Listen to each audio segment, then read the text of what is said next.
Realme number series paling bungsu di tahun 2023 nongol. Ini dia Realme 11. Handphone 3 jutaan ala Realme dengan storage besar, charger speed besar, kamera besar, dan performa yang...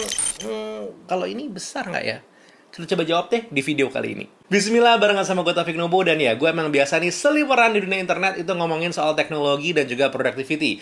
If you're into that kind of video, please do klik subscribe dan juga nyalakan notifikasi untuk semua aktivitas dari channel ini. FYI, Realme 11 yang gue pegang saat ini emang diberikan oleh Realme untuk gue coba dan kemudian gue bikin videonya. Oke, kalau kita emang ngomongin si Realme 11 ini sendiri, dia masih masuk dalam number series, tapi ini kelas basicnya. Dan sejak akhir tahun lalu, lebih tepatnya lagi sejak Realme 9 series, emang seri basic itu keluarnya lebih lama dibandingkan dengan seri Pro-nya. Biasanya keluar lebih dulu di Indonesia. Tapi menariknya, di tahun 2023, Realme itu kan punya strategi baru ya, yaitu no lip, no launch. Nah, Realme 11 ini emang hadir dengan lip tersendirilah untuk kelasan handphone 3 jutaan. Dan bentuk lip yang paling kelihatan di awal, apalagi kalau bukan masalah desain. Realme menyebut desain Realme 11 adalah Glory Hello Design. Sebenarnya ini desain yang berani banget ya. Naruh dekor kamera ala Hello gede di pojok kiri atas. Either hit or miss lah ini jatuhnya. Tapi kalau kita lihat sekilas nih, desainnya plus juga efek cahaya huruf S-nya itu jatuhnya oke. Cuman ya itu tadi, either you like it atau lo tipikal orang yang pengen punya handphone kalem. Nah, untungnya Realme 11 itu hadir dengan varian warna hitam yang ini jauh lebih kalem tapi tetap punya look yang sama menariknya. By the way, Glory Hello Design ini sendiri inspirasinya adalah dari desain jam tangan mewah. Dan tujuannya apalagi? Kalau bukan ngasih premium look untuk handphone di harga 3 jutaan. Untuk desain body fisiknya sendiri, Realme 11 ini masih menggunakan garis-garis tegas, layarnya flat edge, kamera depannya punch hole, dan dagu depannya emang masih hadir. SIM card slotnya hadir dengan 3 tray, jadi ada dedicated external memory, dan masih memberikan headphone jack. Sebuah part handphone yang belakangan ini mulai dipandang sebelah mata, tapi kalau hadir, orang tuh demen dan juga kadang heboh dengan hadirnya satu buah port kecil di bagian bawah atau bagian atas handphone ini. Untuk bagian kamera bumpnya sendiri, di dalamnya Realme memilih menggunakan dua buah kamera. Yang pertama adalah 108 megapiksel Pro Light kamera yang sudah support 3x in sensor zoom dan juga 2 megapiksel depth sensor. Sementara kamera depannya, Realme menggunakan kamera dengan sensor 16 megapiksel. Catatan utamanya di sini emang tadi lo nggak salah dengar gitu ya. Realme mengandalkan penggunaan main sensor kamera utamanya, yaitu ISOCELL HM6 atau HM6 untuk bisa memberikan efek 3x in sensor zoom. Pertanyaannya, apakah cukup sensor ini untuk bisa menghasilkan gambar yang bagus? Sebenarnya jawabannya simple, pastikan cahaya yang mengenai objek itu cukup. Atau minimal lo tidak bermain di ISO tinggi atau exposure-nya nggak lo naikin ke atas. Karena pada dasarnya hasil foto 3x in sensor zoom ini somewhat bisa gue bilang aman. Tapi ya itu tadi, kalau gue push atau gue naikin exposure-nya di kondisi kurang cahaya, ya pada dasarnya kita harus terima fakta gitu ya. Hukum fisika berlaku di sini, kamera apapun juga pasti akan mengalami kesulitan. Untuk hasil foto di mode normalnya, gue menggunakan firmware versi RMX 363611A08, gue bisa mendapatkan hasil yang udah cakep. Dynamic range-nya udah kebantu banget dengan processing power dari chipsetnya. Dan untuk settingan warna juga menarik ya. Biasanya gue pakai AI Scene itu Zong, tapi pakai AI Scene Enhancement kali ini, gue bisa dapetin warna yang lebih keluar dan juga lebih menarik secara hasil foto. Untuk Super Nightscape atau Night Mode-nya, Realme 11 ini bisa gue bilang selama objeknya beres, lo bisa mendapatkan hasil yang punya kesan grande. Satu hal nih yang gue perhatiin dari penggunaan mode 108 megapikselnya, kalau dibandingin dengan mode foto biasanya, itu adalah di bagian processing power. Hasil foto biasa itu biasanya memberikan kesan dynamic range lebih luas dibandingkan dengan hasil foto 108 megapiksel. Yet at the same time, di mode 108 megapiksel ini lo mendapatkan extra detail sebenarnya. Jadi tinggal dipilih-pilih aja lo lagi pengen pakai mode yang mana. Extra detail di 108 megapiksel atau extra dynamic range secara processing power, ya pakainya mode foto biasa. Menariknya, sama seperti Realme 11 Pro Series, Realme 11 ini juga hadir dengan filter-filter baru ya. Mulai dari Tranquil, Crisp, sampai juga Cinematic. Gua pribadi suka banget dengan filter Cinematic karena hasil foto straight out of cam-nya itu lebih nampol, lebih dramatis, lebih... Cobain sendiri kalau nggak percaya. Di mode video, Realme 11 ini bisa mengambil gambar di mode 1080 dan sebenarnya ini cukup banget buat lo yang pengen bikin konten modelannya stationary, alias diem aja bikin konten seperti ini, atau mungkin ya handphonenya itu lo taruh di atas tripod.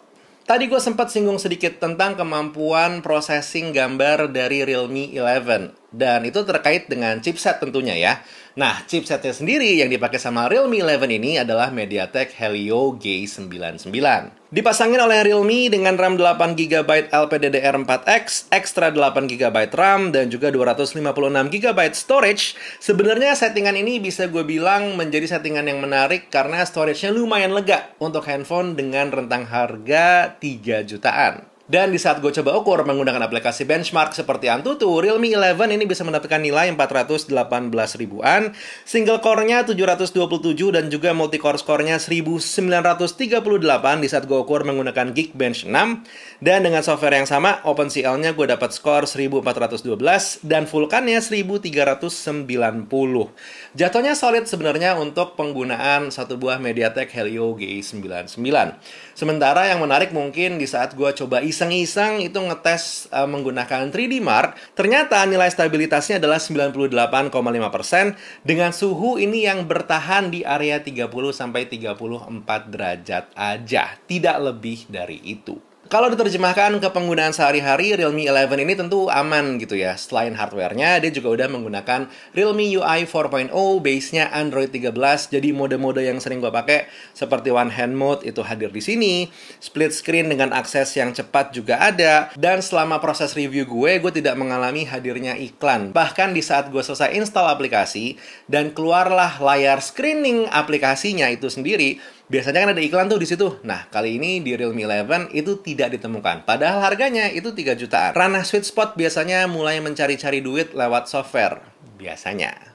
Untuk yang pengen menggunakan handphone ini untuk main game, gue cuman ngetes ini menggunakan Call of Duty Mobile aja. Settingan grafiknya ini bisa sampai medium high, dan untuk gameplaynya sendiri bisa gue bilang aman. Layarnya juga nggak ada masalah. Gue sempat mengalami sedikit frame drop itu pas lagi mau mati dengan kondisi grafik di layar itu banyak keluar tulisan dan segala macamnya.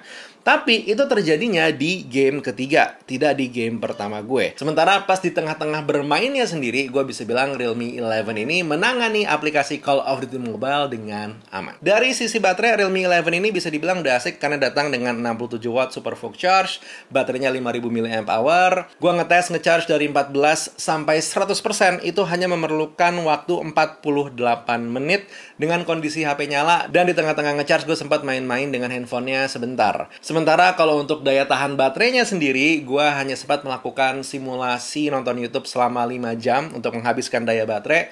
Itu kan lumayan. Dia bisa bertahan baterainya dari 84% ke 53% selama 5 jam dengan settingan layar itu 50% dan audio kurang lebih 20%. Jadi teorinya Realme 11 ini bisa bertahan seharian lebih lah kalau kita pakai dalam kondisi yang normal-normal aja. By the way, ada satu fitur yang selama ini diminta sama teman-temannya untuk hadir di Realme number series yang basic, tapi belum pernah terjadi, dan kali ini hadir di Realme 11. Apalagi kalau bukan NFC.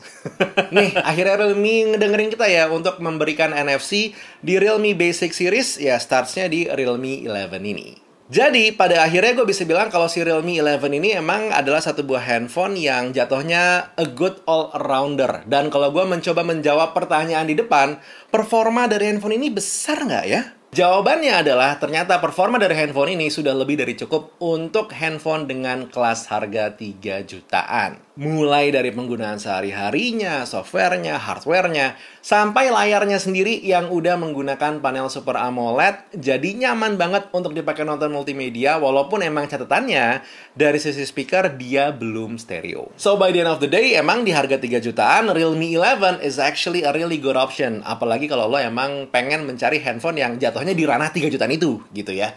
Tapi itu pendapat gue. Apakah lo mungkin punya pendapat sendiri? Atau mungkin ada satu atau dua hal yang pengen lo tanyain? Sok, monggo silakan tulis di kolom komentar. Kita ketemu di video berikutnya. Buat sekarang Taufik undur diri. Assalamualaikum warahmatullahi wabarakatuh. Bye!